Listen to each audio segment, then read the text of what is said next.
Mais avant de commencer, je voulais prendre 10 minutes pour traiter des sujets qui reviennent souvent. Donc, on va prendre 10 minutes, Inch'Allah, pour parler du sujet des rêves. Parce que beaucoup disent que, oui, Mohamed Ilyas, rahimahullah, c'est basé sur un rêve pour faire ce mouvement et on ne doit pas tirer que des règles à partir d'un rêve. Donc, Bismillah, alhamdulillah, wa salatu wa salam ala rasulillah wa ala alihi wa ashabihi wa man ittaba'a hudah. رب اشرح لي صدري ويسر لي امري واحلل عقدة من لساني يفقهوا قولي. Donc par rapport au rêve, rapidement. Donc j'ai pas préparé tout ce que je vais dire, mais comme d'habitude, on est à l'époque d'internet, tout le monde peut vérifier, je vais vous donner les mots-clés et vous pourrez vérifier par la suite et à chacun aussi de toujours vérifier ses connaissances et de savoir de quoi il parle. Quand on parle des rêves, il y a des hadiths qui parlent des rêves, les savants en ont parlé. Bien entendu, les savants, pas toujours les mêmes, vous m'avez compris. Et puis, de toute façon, les explications des hadiths, il n'y a pas 36 solutions. C'est Bukhari, Muslim, c'est Nawawi, c'est Ibn Hajar, etc. Euh, voilà.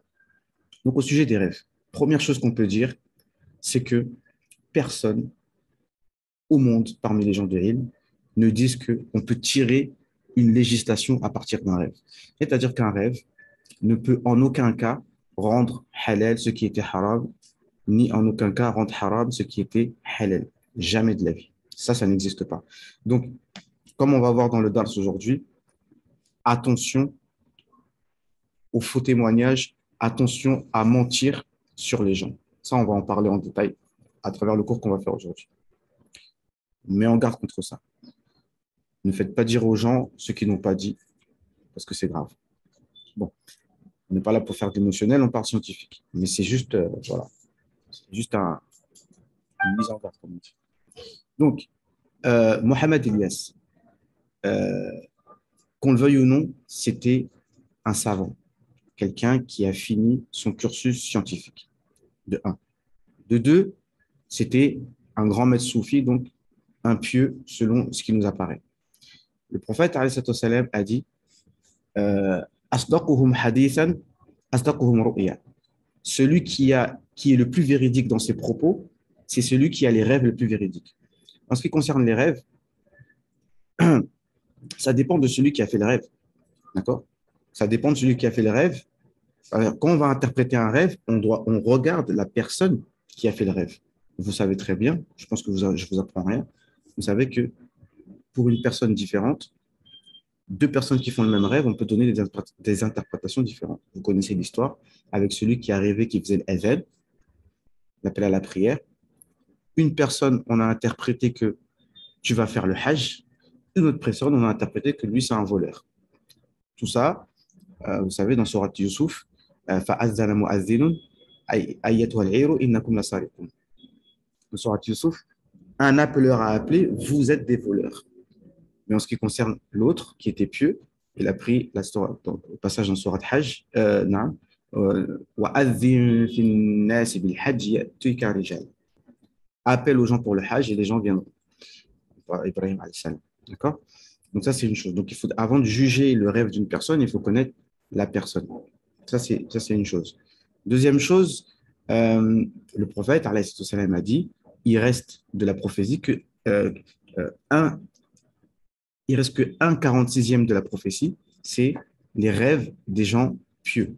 Donc non plus, on ne peut pas non plus mépriser et jeter à la poubelle, donner aucune importance aux rêves que les personnes font. D'accord. Il ne faut pas non plus, parce que moi j'ai envie de dire que ceux qui ne prennent aucune considération aux rêves que les gens font, d'autant plus quand tu rêves du prophète, salam, je veux dire, moi j'ai envie de te dire, tu as peut-être un problème dans ton iman. Tu crois en rien, en fait, tu crois que les choses visibles. Comme j'ai dit dans quand j'ai dit dans certaines interventions, on dirait que l'islam de ceux qui critiquent beaucoup le tabligh, etc., c'est un islam qui est, on dirait, matérialiste. Tu crois que ce que tu vois, mais tout ce qui concerne les rêves et tout ce qui est invisible, etc., ça y est, tu ne crois plus en tout ça. Toujours Dalil, Dalil, Dalil. Oui, mais Dalil, encore faut-il que tu les comprennes. Donc ça, c'est aussi un élément de réponse. C'est-à-dire que aussi, les rêves, euh, il y a quand même une importance à donner, surtout quand c'est le prophète alayhi salam que tu vois en rêve, et on sait très bien que le prophète alayhi salam, le shaitan ne peut pas prendre son apparence. Donc moi, je vous pose la question, comment tu interprètes ça? Donc Mohamed Ilyas, rahimahullah, euh, déjà, il était très soucieux de la situation de la Ummah, d'accord? Vous savez, dans les années 1900, comment la situation de la Ummah, elle était. Il avait essayé, si vous connaissez son histoire, il avait essayé plusieurs méthodes pour essayer de relever la Ummah. On ne va pas détailler ça ici, mais il n'avait pas trouvé, d'accord? Mais après, quand il a trouvé cette méthode par rapport au Téblir qu'on connaît, et là, il a vu le prophète alayhi salam en rêve qui lui a dit, je crois qu'il a récité le verset Kuntum khayra ummatin ukhrijat lin-nas. Donc, il a compris qu'il fallait qu'il mette en place cela.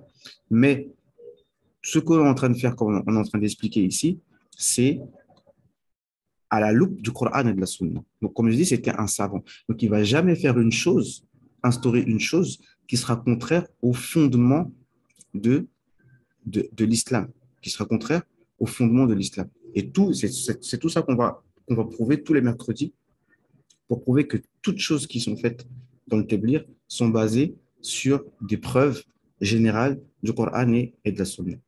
Encore un autre élément, c'est de traiter les gens de menteurs comme ça tout le temps. Là, il y a un frère qui a mis sur un commentaire là, euh, un monsieur là qui s'appelle Mouzammil Foukairi, un prédicateur du Soudan, alors que les gens du Soudan sont des gens, mashallah, tayyibin, c'est des gens, tout le monde témoigne que parmi les parce qu'ils sont considérés comme des Arabes, c'est parmi les gens les plus qui ont le meilleur comportement. Mais lui, subhanallah, il a un comportement qui ne ressemble pas à un comportement d'un Soudanais. Il fait que insulter, que traiter les gens de menteurs, etc. Voilà, c'est lui que. Alors, il dit, ah, allez, vous êtes des mouchriquins. Ouais, ça. Donc, quelqu'un te dit qu'il est arrivé du prophète, sallallahu alayhi wa sallam, tu le traites de menteur. Et ça permet de rappeler la parole de Al-Mutanabbi qui dit إذا ساء فعل المرء ساءت ظنونه وصدق ما اعتاد من توهم. Quand une personne elle-même fait des mauvaises œuvres, eh ben, il a des mauvaises pensées. Et il pense que tout ce que les gens font, il croit que c'est, on est tous comme lui, à mentir. Non, tout le monde n'est pas menteur. D'accord? Et si quelqu'un te dit qu'il a vu le prophète alayhi salam en rêve, il ne va pas mentir.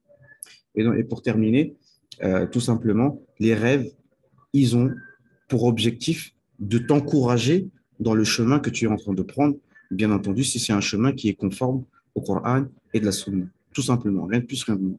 Et des gens qui ont rêvé par rapport au Téblir, on en connaît plein. Plein, plein, plein, plein. C'est pas un, c'est pas deux, c'est pas trois, c'est pas quatre. Qui ont rêvé par plusieurs situations, avec plusieurs machères, etc. Moi, même si je sais que pour vous, pour eux, ça n'a aucun sens, mais moi, j'aimerais bien que quelqu'un me dise qu'il a vu le prophète Mohammed, même si on ne dit pas que c'est un argument en soi, mais c'est quelque chose qui va confirmer les choses concrètes du ilm. Toi, tu prétends parler avec ilm. OK, ramène tes arguments. Mais en plus de ces arguments, est-ce que tu as un parmi vous qui est arrivé du prophète sallam qui a dit attention, attention, chers musulmans, les gens qui sortent en rouge sont dans l'égarement, ils égarent les gens, etc., etc., etc. Moi, j'aimerais bien. S'il y a quelqu'un qui a, juste pour savoir, hein, je sais que ce n'est pas un argument en soi, mais juste pour savoir, est-ce que vous avez déjà connu quelqu'un qui a rêvé du prophète salam, pour mettre en garde contre le rouge? Voilà, ça c'est une question. Donc on en a terminé avec ça.